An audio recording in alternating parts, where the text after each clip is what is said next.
और एशिया के सबसे बड़े बांधों में शुमार टिहरी झील में आयोजित तृतीय टिहरी वाटर स्पोर्ट्स कप 2024 का समापन हो गया।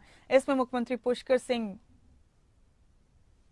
धामी भी शामिल हुए। इस दौरान सीएम ने कहा कि प्रदेश में खेल को लेकर बुनियादी ढांचे का तेजी से विकास किया जा रहा है। इसमें टिहरी झील साहसिक खेल आदि में उत्कृष्ट सुविधाएं प्रदान करने के लिए पूरी तरह से उपयुक्त है।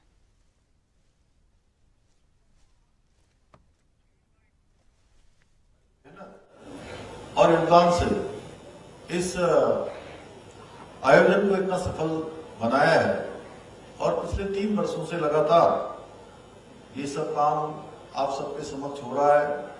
साथ ही उन प्रतिभागियों को भी बधाई देता हूं जिन्होंने इस प्रतियोगिता में भाग लिया है और अपने उत्कृष्ट प्रदर्शन द्वारा हमारे दर्शकों को रोमांचित करने का काम किया है। इस उत्कृष्ट आयोजन के लिए टीएचडीसी के समस्त हमारे अधिकारियों को, उनकी पूरी टीम को भी मैं हृदय से धन्यवाद देता हूं। ये हमारे लिए अत्यंत गर्व का विषय है कि हम तीसरी बार इस विशाल टिहरी झील में राष्ट्रीय स्तर की वाटर स्पोर्ट्स प्रतियोगिता को सफलतापूर्वक संपन्न करने जा रहे हैं। और शुरुआत करना कितना कठिन होता है आप सब जानते हैं, लेकिन यहां पर एक शुरुआत हुई और शुरुआत भी सफल हो रही है और धीरे धीरे ये प्रतियोगिता आज अपने उत्कृष्ट की ओर आगे बढ़ रही है।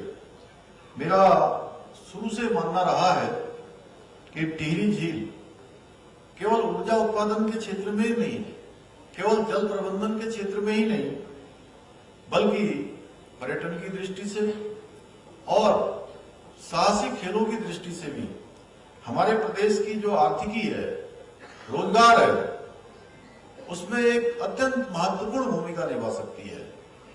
इसी को देखते हुए हमारा एक प्रयास रहा है कि समय समय पर यहां इस प्रकार के कार्यक्रम आयोजित होते रहें, जिससे न केवल साहसिक खेलों को बढ़ावा मिले बल्कि इस क्षेत्र में पर्यटन की गतिविधियों को भी बल मिल सके। और आप सब फर्क महसूस कर रहे होंगे कि जब से इस प्रकार की प्रतियोगिताएं यहां पर प्रारंभ हुई हैं, निश्चित रूप से हमारा जो रोजगार है, हमारी आर्थिकी है, वो आगे बढ़ रही है। हमारे व्यक्तित्व का विकास हो, उसके लिए भी जरूरी है। इसी को देखते हुए हमारे आदरणीय प्रधानमंत्री श्री नरेंद्र मोदी जी ने अपने कार्यकाल के दौरान कई सारे कार्यक्रम शुरू किए। उसमें फिट इंडिया, खेलो इंडिया जैसे कार्यक्रमों के माध्यम से देश में आज खेल संस्कृति को प्रोत्साहित करने की एक मजबूत नींव रखी है। आज प्रधानमंत्री जी के कुशल नेतृत्व में भारत खेलों के क्षेत्र में नई ऊंचाइयों को छू रहा है और राष्ट्रीय नहीं बल्कि अंतर्राष्ट्रीय स्तर पर अपनी एक वैश्विक पहचान बना रहा है। हमारी सरकार भी प्रदेश के अंदर युवाओं को आगे बढ़ाने के लिए, उनकी प्रतिभा को निखारने के लिए निरंतरता से प्रयासरत है कि आने वाले समय में निश्चित रूप से ये देवभूमि हमारी खेल भूमि के रूप में भी जानी जाए, खेल भूमि के रूप में भी ये प्रसिद्ध हो।